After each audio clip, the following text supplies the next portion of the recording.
हाय। No legal पैसा में आपका स्वागत है। आज हम एक बहुत ही ज़रूरी टॉपिक पर बात करने वाले हैं, आईपी इन्फ्रिंजमेंट और इस स्थिति से कैसे निपटा जाए। मैं गुस्से में हूं और सच कहूं तो स्ट्रेस में हूं। किसी ने मेरे काम की कॉपी कर ली। मेरी किताब की पीडीएफ ऑनलाइन शेयर की जा रही है और कोई दूसरा वेबसाइट मेरे चैप्टर ऐसे पोस्ट कर रहा है जैसे वे उनके हो। I have taken a copyright 2 years back. मैं केस फाइल करना चाहता हूं। ये पूरी तरह समझ में आता है। सबसे पहले हम दो तरीकों से काम करेंगे, तेजी से हटाना और मजबूत कानूनी कार्रवाई। किसी भी चीज़ से पहले हम सबूत सुरक्षित करते हैं ताकि नियम तोड़ने वाला बस डिलीट करके मना न कर सके। आपको मुझसे क्या एविडेंस चाहिए? क्या आप मुझे डिटेल में बता सकते हैं? लिंक, स्क्रीनशॉट और यह कहाँ हो रहा है। Website URL, Telegram channel, Instagram post, marketplace listing, कुछ भी। अगर हो सके तो हम तारीख, समय, डाउनलोड और क्या कॉपी किया गया था इसका एक साफ रिकॉर्ड के साथ सबूत भी संभाल कर रखते हैं। फिर हम आपके ओनरशिप का सबूत इकट्ठा करते हैं, आपकी मैन्यूस्क्रिप्ट फाइलें, पब्लिकेशन डिटेल्स, आईएसबीएन अगर कोई हो, और आपका कॉपीराइट रजिस्ट्रेशन अगर आपके पास है। अगर आपके पास नहीं है तो भी आप कार्रवाई कर सकते हैं। रजिस्ट्रेशन सिर्फ सबूत को मजबूत करता है। ठीक है, हम सबसे पहले प्रैक्टिकली क्या करते हैं? पहला स्टेप, आईपी लॉयर के साथ एक क्विक केस इनटेक कॉल है। उसके अंदर हम सबसे अच्छा रास्ता मैप करते हैं। Platform take down, cease and desist notice, negotiation और अगर ज़रूरत हो तो इंजंक्शन और डैमेज के लिए एक सिविल केस। ऑनलाइन पायरेसी के लिए टेकडाउन अक्सर सबसे तेज जीत होती है और सबूत मिलने के बाद हम तेजी से आगे बढ़ सकते हैं।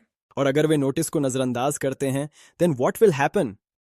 फिर हम मामले को आगे बढ़ाते हैं। हम कोर्ट के लिए तैयार बंडल तैयार करते हैं, साथ साथ तुलना, सबूतों का डोजियर और वह राहत जो हम चाहते हैं। आमतौर पर हम तुरंत डिस्ट्रीब्यूशन रोकने के लिए अर्जेंट इंजंक्शन फाइल करते हैं। फैक्ट्स के आधार पर हम जहां लागू हो वहां क्रिमिनल रेमेडीज भी देख सकते हैं, खासकर खुलेआम पायरेसी और कमर्शियल लेवल पर उल्लंघन के लिए।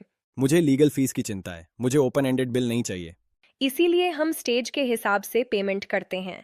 आप जो चुनते हैं उसके आधार पर आप स्टेप बाय स्टेप पेमेंट करते हैं। उदाहरण के लिए, स्टेज 1 असेसमेंट और स्ट्रैटेजी, स्टेज 2 टेक डाउन और सीज एंड डेसिस्ट, स्टेज 3 नेगोशिएशन और सेटलमेंट ड्राफ्टिंग अगर यह काम करता है, स्टेज 4 ड्राफ्टिंग और केस फाइल करना, स्टेज 5 हियरिंग, एनफोर्समेंट और कंप्लायंस फॉलोअप।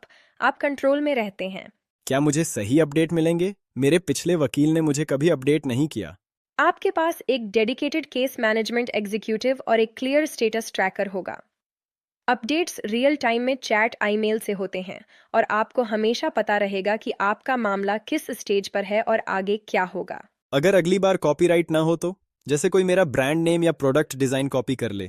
हम ट्रेडमार्क उल्लंघन और पासिंग ऑफ, डिजाइन पायरेसी और लुक अलाइक और पेटेंट उल्लंघन को भी हैंडल करते हैं। पेटेंट के लिए हम आम तौर पर एक क्लेम चार्ट बनाते हैं, एक कड़ा नोटिस भेजते हैं और सिविल रेमेडीज की ओर बढ़ते हैं। वही सिस्टम, तुरंत एक्शन, साफ स्ट्रैटेजी और स्टेज वाइज एग्जीक्यूशन। ठीक है, मुझे अभी क्या करना चाहिए? How should I start the process? Website पर ऑन ऑर्डर करें या ज़्यादा मदद के लिए हमारे कस्टमर एक्सपर्ट को कॉल करें। ऑन ऑर्डर देने के बाद आज ही हमें लिंक और स्क्रीनशॉट भेजें, साथ ही अपनी ओरिजिनल फाइलें भी भेजें। हम एक चेकलिस्ट और एक सिक्योर अपलोड लिंक शेयर करेंगे, एक क्विक स्ट्रेटजी कॉल करेंगे और तुरंत टेक डाउन और नोटिस एक्शन शुरू करेंगे। मकसद आसान है, लीकेज रोकें, अपने अधिकारों की रक्षा करें और ज़रूरत के हिसाब से मुआवजा या रोक की ओर बढ़ें।